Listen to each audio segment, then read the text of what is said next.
Buenas noches, jóvenes. Iniciando una nueva clase y agradecido por la asistencia numerosa, según veo ahora mismo. El contenido a desarrollar para hoy es una clase magistral acerca de lo que significa la realidad post-pandemia del comercio en Bolivia. Iniciamos. La realidad post-pandemia, este es un material que he elaborado, así que me voy a permitir leerlo íntegramente para ustedes. La realidad post-pandemia del comercio en Bolivia refleja una transformación significativa marcada por la aceleración del comercio electrónico, el auge del comercio informal y los desafíos estructurales que enfrenta el sector.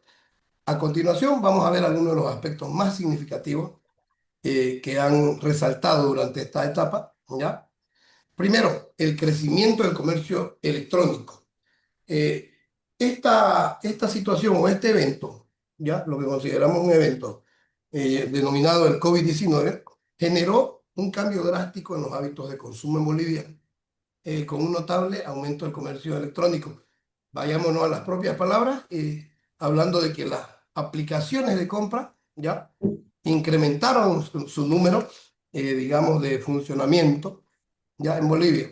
El crecimiento del potencial dice entre 2020 y 2021, justamente el inmediato crecimiento, el comercio en línea creció por encima del 20%, especialmente en las principales ciudades, es decir, en el eje troncal, La Paz, Santa Cruz, Cochabamba, y adicionalmente a estas, el Alto.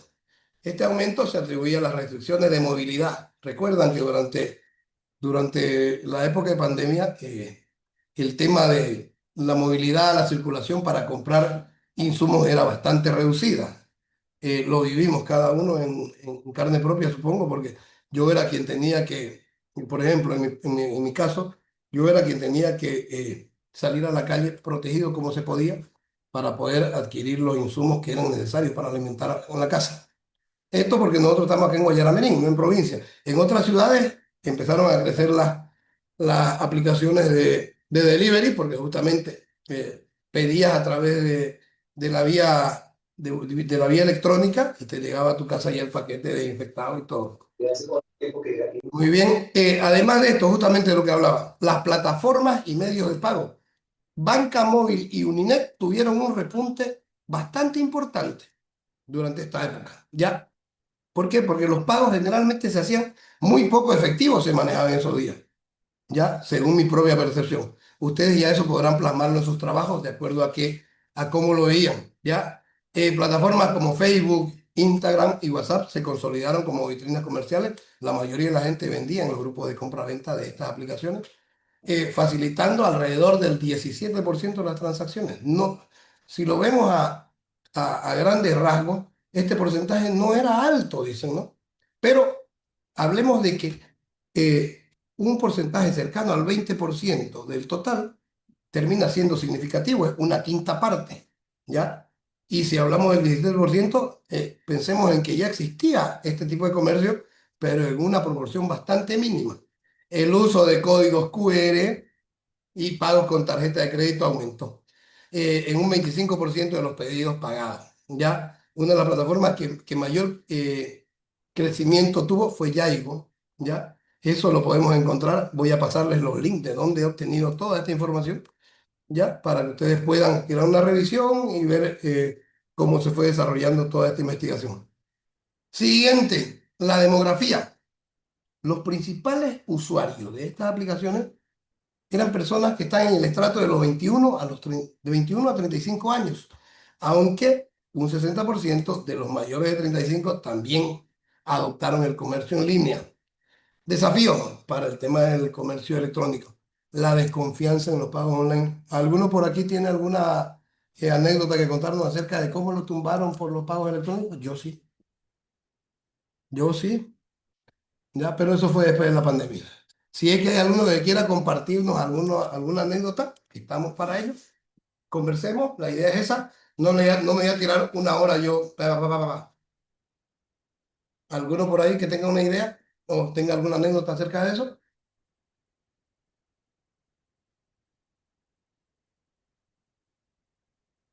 Ya, si no es vergonzoso que los hayan tumbado. A mí me tumbaron por unos tenis hace un par de meses. Ya, llegaron unos tenis por Buenas aquí. noches, licenciado. Buenas noches. A mí me tumbaron con un aire, supuestamente un aire acondicionado portátil, Sí. ya, y me llegó una cajita de 20 por 20 y resulta que había que ponerle hielo y no sé qué más huevada y me llegó todo fregado. ¿Y a quién reclama? Aquí es, lamentablemente, se nos metió el comercio electrónico tan fuerte que, pero no fue porque el comercio electrónico sea nuestra opción, la novedad, no, sino que era por la necesidad en sí. O sea, la coyuntura permitió que que el comercio electrónico tome tanta fuerza que también la delincuencia tomó parte en eso, pues. ¿Cómo la delincuencia te asalta si no salís a la calle? La delincuencia busca cómo. Yo encargué un par de tenis Nike, es algo de 1.700 bolivianos. Me llegaron unos tenis para niños, jóvenes, en serio, no se hace eso. Pero ¿qué pasó? Lamentablemente no hay como autoridades fiscalizadoras de este tipo de mercado, por lo menos en Bolivia, ¿ya? Por lo menos en Bolivia no hay, ¿ya? Continuamos. El segundo aspecto interesante a tocar es el tema del comercio informal. El comercio informal, que representa más del 50% del empleo en Bolivia, creció significativamente en el contexto post-pandemia, después de la pandemia. Veamos que el auge del sector informal, con una tasa de informalidad del 84%, Bolivia es uno de los países con mayor cantidad de empleo informal en América Latina, jóvenes, ya manejando factores como la falta de empleo formal. Veámoslo, si alguno ha tenido relación con documentales o información de la economía en Argentina, allá ya los tildaron con dos nombres: el comercio en blanco o el empleo en blanco y el empleo en negro. El empleo en blanco es el empleo formal, en el que te registran en la caja, te registran en la gestora, te registran como empleado del ROE y todos los demás. Te pagan, pagas, como les digo, seguro social a corto y largo plazo y todo eso, ¿ya? En cambio, o a diferencia de eso, el empleo negro, en negro, ¿ya? Te pagan en base a tu necesidad. ¿Por qué? Porque muchas veces te dice el empleador, mira, pero te voy a descontar 10% para la caja, que esto, que lo otro. Mejor te pago un sueldo fijo y no te meto a planilla. Ese es el empleo en negro. Y en Bolivia, dada la necesidad, por la crisis que se nos venía, que muy pocos lograron ver ya en este grado, porque la crisis siempre es como una curva, que si no hay crisis, la economía da para desconfiar. Créanme eso. Son palabras que los economistas manejan mucho mejor. Siempre, sea la economía que sea, ya, dentro de un estado va a existir ciertos picos de crisis. Muy bien. Los factores que se toman en cuenta para este punto son la falta de empleo formal, la pobreza extrema y además, en este último tramo, la inflación. Segundo, el impacto de la pandemia. La medida de cuarentena redujeron las horas de trabajo. Muchos o la mayoría vivimos eso, afectando especialmente a los trabajadores informales, justamente los de este estrato que les mencionaba, quienes enfrentaron el dilema de hambre o virus. Y virus generalmente se aferraba al riesgo de enfermar y morir, ¿no? Al no poder generar ingresos, justamente, era algo así como que no puedo salir, no tengo el permiso o no tengo las condiciones adecuadas para desarrollarme laboralmente. ¿Qué voy a hacer? ¿De dónde voy a sacar para morir? Para comer. Siguiente, concentración geográfica. Este es un punto bastante importante. Las ferias y mercados no te atendían, pues. ¿De dónde la gente de a pie se provee de alimentos? ¿Ah? Cuéntenme eso. ¿Importan sus alimentos del extranjero? ¿Compran a cadenas multinacionales? Ninguno. La mayoría de la gente de a pie se surte en el mercado, pues. ¿Ya?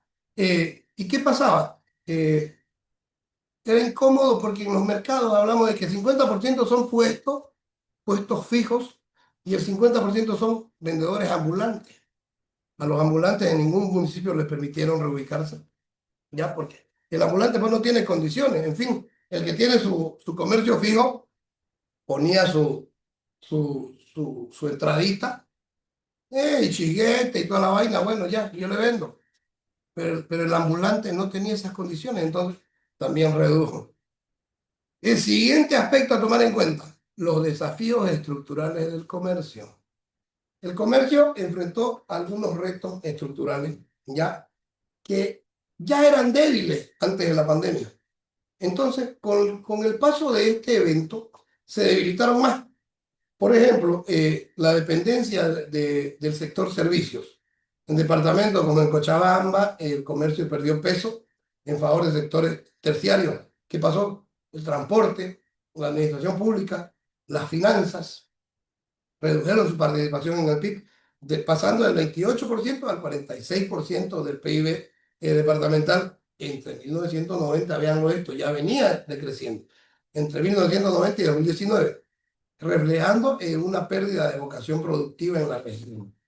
Eh, eso ya son fenómenos que terminan afectando hasta lo estatal, ¿no?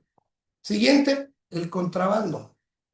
Acá en Guayaramerín tenemos un, un apego bastante marcado hacia el contrabando, créanme, el contrabando al por mayor, el contrabando al por menor.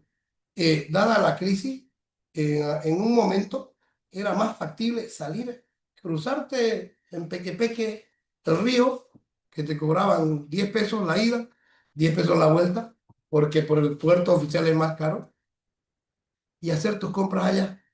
Hasta que sucedió que la inflación también atacó a Brasil. El real de haber estado en un margen de un boliviano y su pedacito por real, ahorita está en 2,50. 2 bolivianos con 50 centavos por real, ¿me entienden? Entonces ya como que nuestra crisis está paralela a la del extranjero, donde el comercio también se ve afectado, justamente por eso. Y la gente en el tiempo de la pandemia pues prefería arriesgarse y contrabandear. Hablamos de que es un tema un poco delicado de tocar, pero se contrabandea tanto alimentos como combustible y otros, y hasta materiales de construcción, tomemos en cuenta eso. Siguiente, el déficit comercial. Aquí ya nos vamos a lo más cerquita, 2023. Bolivia registró un déficit comercial de 177 millones de dólares, tras 3 años de superávit debido a una caída de 2.523 millones en exportaciones. ¿Eso a raíz de qué? Justamente del frenazo económico que significó la pandemia. Para que le demos mayor realza a la información que estamos tocando, voy a pasarle el archivo que elaboré reuniendo información de varias fuentes para que podamos ingresar a cada una de esas fuentes y verifiquemos que son datos lo más reales posible, podemos decirlo, porque la exactitud de 277 millones tiene que tener algún centavo. Muy bien. Aspecto número 4. La recuperación económica y del consumo. La recuperación limitada. Aunque Bolivia logró una recuperación económica post pandemia con un crecimiento del PIB del 2,58% al segundo trimestre de 2024, ¿se acuerdan del segundo aguinaldo que no se ha dado hace 4 o 5 años, creo? Justamente esto está ligado a eso, ¿ya? Que el crecimiento tenga que ser de 4,5. Franz, usted que está más ligado a lo público, Franz, el Sí, crecimiento licenciado, económico que exigía para el segundo aguinaldo era 4,5, ¿no? 4,5. Una sola vez en toda nuestra historia pudimos superar eso, o por lo menos en toda nuestra historia contemporánea. Pero hay que ser realista en una parte también, licenciado. Nosotros no lo medimos el PIB, lo miden ellos a su Bien, manera. exactamente, ¿Ya? justamente. Y si hay crecimiento, para ellos no le conviene mostrar, porque todo puede ingresar directo al bolsillo, como lo hemos visto que se han venido generando todos estos años. Así mismo, es un arma de Entonces, doble filo, tanto, ¿sí? en esa época de campaña, cuando hubo el crecimiento casi al 6%, que se pagó el doble aguinaldo, pero fue por tema político, Por época tema de campaña. político, por la conveniencia que significaba, pues, ¿no? Efectivamente. Votantes. Entonces, nunca nos van a mostrar si hasta el día a hoy, mire, estamos tropezando con un problema gravísimo.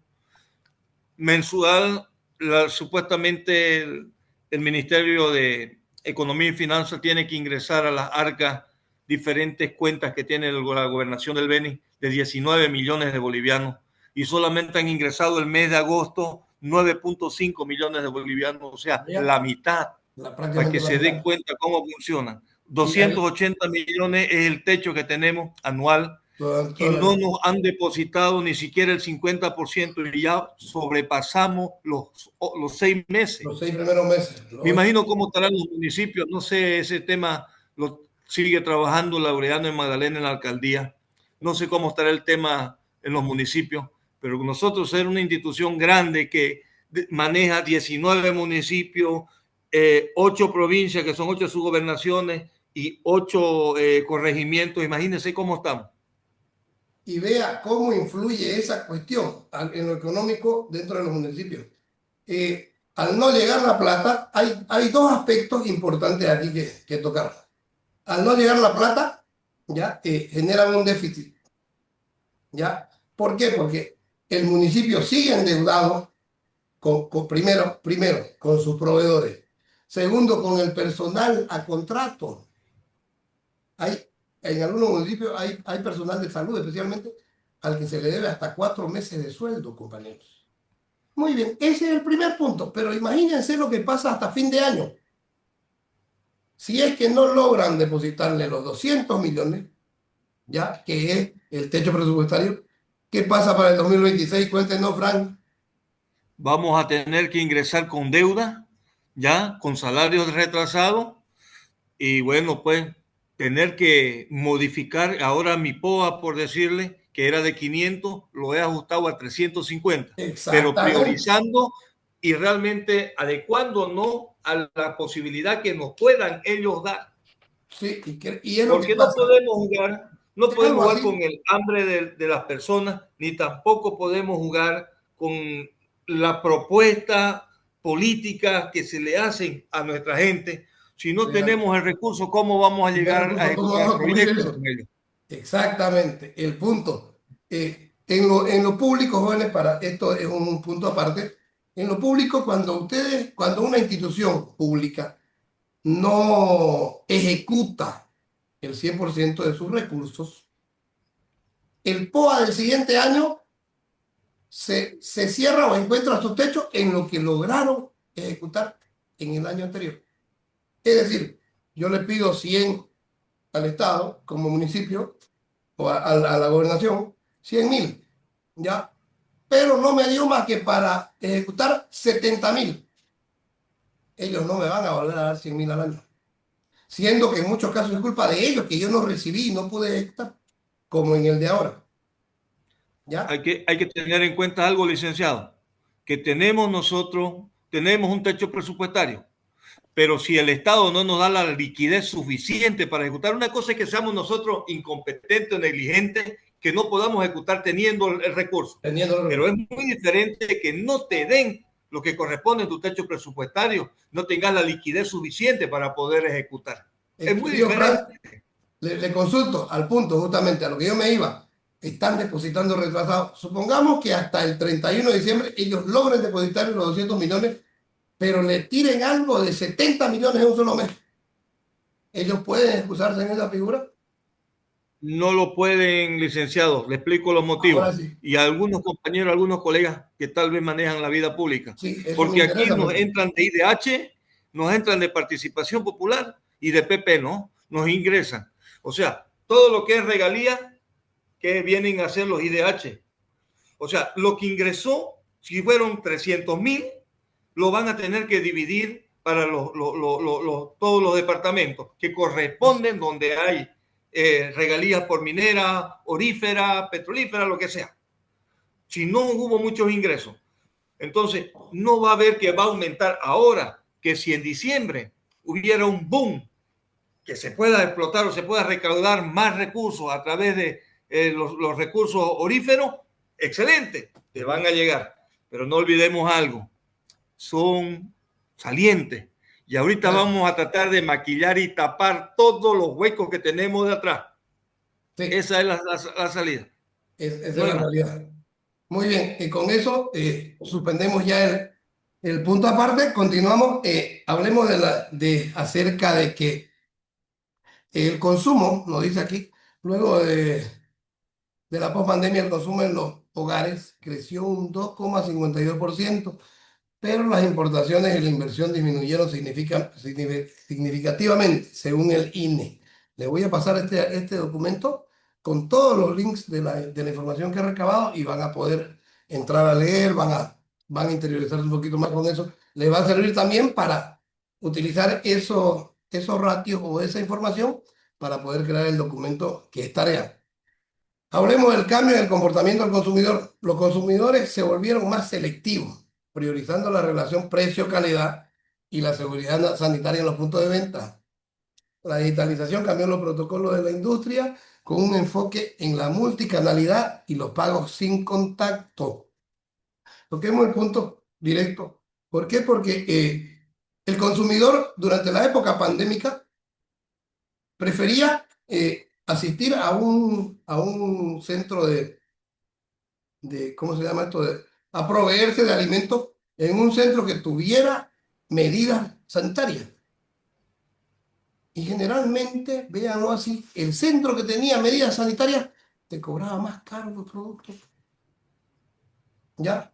Te cobraba más caro los productos, refugiándose en que ellos, para mantener esas medidas sanitarias que el CEDES les exigía, que el Estado les exigía a través de los servicios departamentales de salud, ellos necesitaban implementar un poco más sus productos.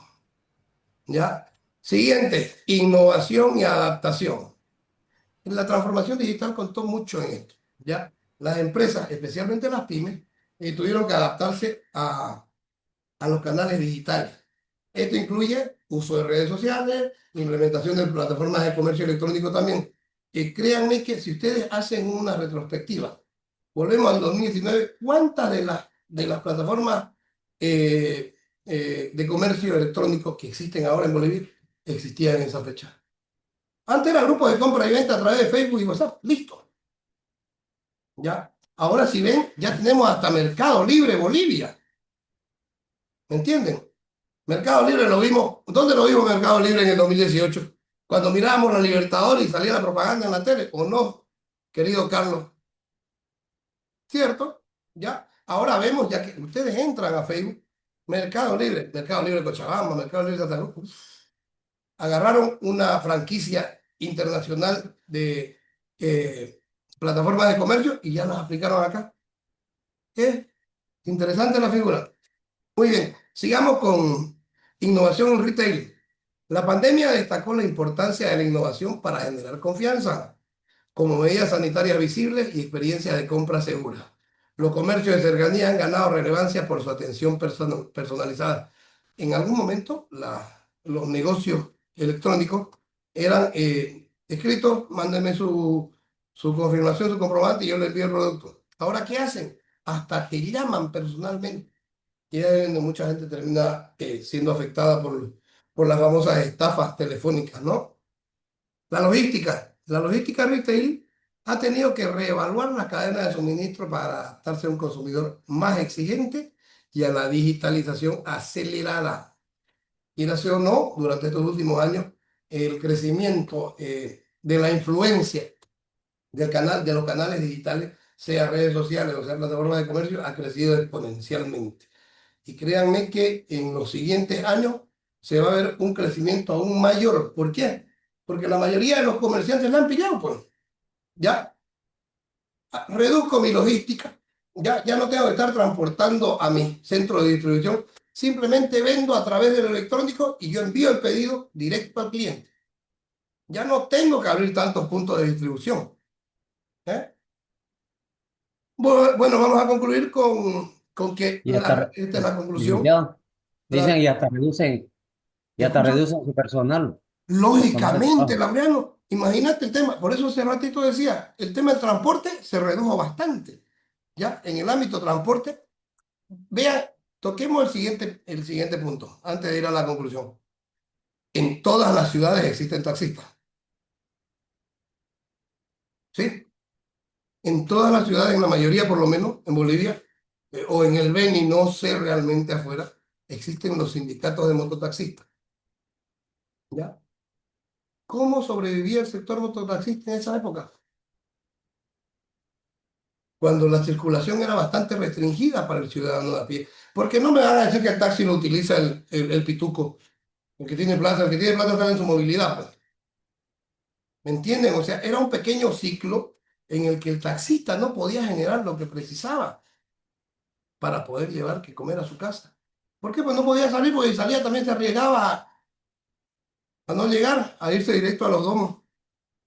Entonces la influencia fue bastante fuerte. Hubieron algunos que se comieron su capital, no hablo solo de los taxistas, hablo de muchas empresas que tardaron en aferrarse a la tecnología para vender, tanto tardaron que terminaron comiéndose sus capitales. Y hay familias que terminaron bastante afectadas económicamente después de eso y no pudieron levantar de nuevo, ¿no? Licen, Escucho. pero Carlos. sí, pero bueno, es tan real lo que dice el tema de cómo afecta a un simple taxista, digamos, en esa época, el tener que llevar El el alimento del mes. sustento a su domicilio, que después, post pandemia, en muchas empresas que no han podido o que han tardado, como dicen, en amoldarse a la nueva situación, al final ha generado que muchos profesionales, ingenieros, administradores, arquitectos han terminado siendo taxistas y han Sí, terminado créame que siendo trabajadores de Uber, trabajadores de Django y de todas esas así aplicaciones mismo, que son completamente, o sea, el otro polo opuesto de la profesión que tienen, ¿no? sí, Por la así mismo. necesidad. Sí, yo me iba al punto del taxista porque es uno de los sectores más vulnerables de nuestra sociedad, ¿no? Especialmente acá en el oriente. Porque es real, es realidad. Se han visto casos en los que ustedes ven en redes sociales, en algunos casos son ciertos engaños, porque la gente nunca dice toda su verdad en las redes sociales. Pero hubieron casos en los que profesionales, Rick, Carlos, he sido testigo en los que profesionales, en serio. ¿Y qué pasó que ahora ya está apenita? Puta, está mi carro. Me metí al transporte interprovincial, dicen. ¿Y por qué gusta? Dicen, pues, me comí mi capital. Ya con lo que quedó, preferí comprarme una línea de un sindicato y ahora sí estoy sosteniendo a mi familia. ¿Por qué? Porque lo mencionaba Laureano, varias empresas empezaron a reducir personal, ya, varias empresas. Entonces, ese tema mal que mal te afecta, perdés ese soporte económico que tenías ya mientras eras empleado. ¿Y ahora qué vas a hacer? Te liquidaron, perfecto, tenés tu liquidación, pero no podés trabajar, no tenés una fuente para seguir generando. ¿Qué haces? Eh, Te conseguís la mayor cantidad de recursos para que tu familia pueda subsistir. Y ahí es donde el capital se empieza a morir, pues, lamentablemente. Eh, Créanme que no soy partícipe de decir que solo los más fuertes sobrevivieron. A Dios gracias, tuvo un límite esa cuestión, ya, pero hubo mucha gente que tuvo que sufrirla para sobrevivir. ¿Ya? Y no les hablo de enfermarse, les hablo de ajustarse los cinturones, ¿ya? Realmente. Muy bien, vamos a... Licenciado, ¿Ya, querido Franz? realmente, licenciado, hay un puntito muy importante sí de todo esto. La verdad que la pandemia nos trajo desgracia, ya, pero también aprendimos a estirar la mano hasta donde llegue el brazo. Exactamente. Por una parte. Por otra parte, nuestra gente empezó a producir, empezó a trabajar la agricultura, se empezó a generar ingresos propios de ellos mismos. Sí, En diferentes sitios, por ejemplo, yo soy del municipio de Magdalena. La pandemia, yo estaba trabajando en el municipio de Magdalena. Fue muy difícil, fue fuerte, incluso lo perdimos a nuestro alcalde que tenía al sí. final ya casi de todo. Se murió al final Tommy Áñez, que era el alcalde. Sí, sí. Eh, Fue muy difícil, pero al cumplir las medidas de bioseguridad, al encapsularnos durante un año, no nos ingresó el virus.